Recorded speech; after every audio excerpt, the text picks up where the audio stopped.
Hey everybody, this is William from the Godzilla Files coming at you today with a book review. Before we jump into the book, first want to just let you all know that I will be doing some more Let's Play King Ghidorah videos. I have some more that I'm working on. They'll be posted probably in about a week or so. So don't worry, I haven't stopped doing them. I just had a couple of ideas for two other videos that I wanted to do first. So with that out of the way, let's talk about Godzilla at World's End. So, this novel came out in 1998. Some little backstory about this and also the other novels from this series. These all came out around 1998 for the release of the first American Godzilla by Sony. As we all know, that turned out to be a flop. But before that, everyone thought this was going to be a huge hit. And I don't know if people do remember around 1998, but there was Godzilla merchandise everywhere. Between books, birthday cards, like all this stuff, like, toys, the normal stuff that you would expect. But this was a big deal. And so the book series was going, thinking that this movie was going to be a big hit, and they had 4 novels out already. This is the third. And unfortunately, because the movie didn't do so well, the book series ended after the 4th one. And, unfortunately, we now only have these 4.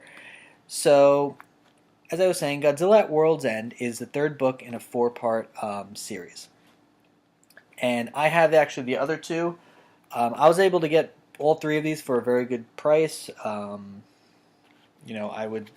I found these all for, I think, about altogether maybe about $30. So, like about $10 a book, which, considering that these were $6.99 back in 1998, that's a pretty good deal, considering how some people, even for a book like the last one, can go for $30 itself. So, I strongly recommend looking out for deals if you can. So I jumped into this one not really knowing that these books were connected. I knew they were part of a series. I knew they were part of the Godzilla series, but I didn't realize that they were actually all connected. And so this one takes place pretty much right after the events of Godzilla 2000. And in Godzilla 2000, King Ghidorah, Godzilla, and Rodan have kind of decimated America. So we pick up right after that, or at least a few months afterwards, and we kind of start learning, what's been going on since then. Now, this isn't something that would be able to stop you from enjoying this book. You might enjoy it more having read Godzilla 2000. I was not aware of that. The reason why I went with this one was because Biollante and Gigan are basically my 2 favorite Kaijus. And they were both in this book, so I was like, I have to definitely go get this. It does have a little connection to the last one.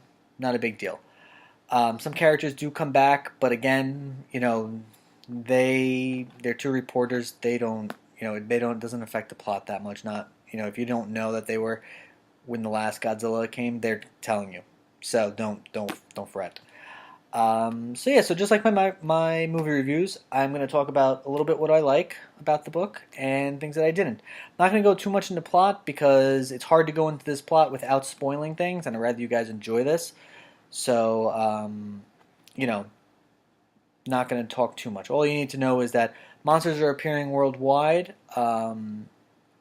Something's going on in Antarctica that is releasing all these monsters, or someone, or some race. And Godzilla's here to fight the other kaijus, and we're just trying to survive. So, that being said, one thing I like about this book is that it has a Showa feel to it. Even though the Godzilla you can see on the cover is based off the Heisei, and obviously Biollante's a Heisei creature, it feels like a Showa period film. And what I mean by that is, you have I'm going to use an alien race trying to destroy humanity with giant kaiju. So, it sounds like something right out of a Showa film period movie. I like that a lot. Like I said, I like the I liked all that. Some things, something else about the story that I liked was they managed. There's certain chapters where not really connected with the overall story that's going on in this book, but it seems to be things are happening in the background. And I'm hoping that as I read through this whole entire series, that it all kind of comes together at the last book, Godzilla versus the Robot Monsters. So I'm hoping things that are happening in here might connect to that one. So we'll see, because there's some cool ideas or things that I was thinking might happen in this book. So let's talk about the major attraction, the Kaijus. There's about 10 Kaijus in this book. So I'm going to name off real quick for you. Godzilla, Anguirus, Batra, Biollante, Gigan, Hedorah, Manda, Megalon, Mothra, and Rodan. There's 10 of these guys, and I am sure everyone's a fan of someone that I just mentioned. So it's really cool seeing all of them in a book together. Like Manda, Hedorah, and even Megalon. Three kaijus that, you're not expecting. And especially at that time where, I don't think Hedorah or, Megalon or any of them were really all that popular. Now with more action figures being released and, like X Plus, they seem to have a lot of, Hedorah seems to be one of the most popular. So it's cool seeing him in this. So this book is about 300 pages. So 10 kaiju is a lot for this book. And unfortunately, some of them suffer because of that. So ones like Hedorah appears in one chapter, fights Godzilla, and mind you, it's a very good fight. The descriptions of the fights and how they go on are very well done. And you can picture them in your mind as he's describing them to you. So, by all means, it's a very well-written book in that sense, but because we only have a short period of time with Hedorah, it kind of is disappointing. I would have almost rather them not had these many and just focused on a small group of them, like Gigan. Like Gigan is built up in this book for a couple of chapters and then appears and starts decimating Russia. And it's really cool. And I think you could have added a lot more to that, but because you have to focus on other kaiju, like Manda, fighting in China, you kind of pull away from that. So it's unfortunate because I think you lose something there. Even Gigan's fight with Anguirus is cut short because you're also jumping back between Manda and Godzilla fighting. So, that part is kind of disappointing in many ways because they're so well written in this for this part. I wish there was more of it, especially against the military. The author had a military, I guess, knowledge, so background for his other books besides Godzilla.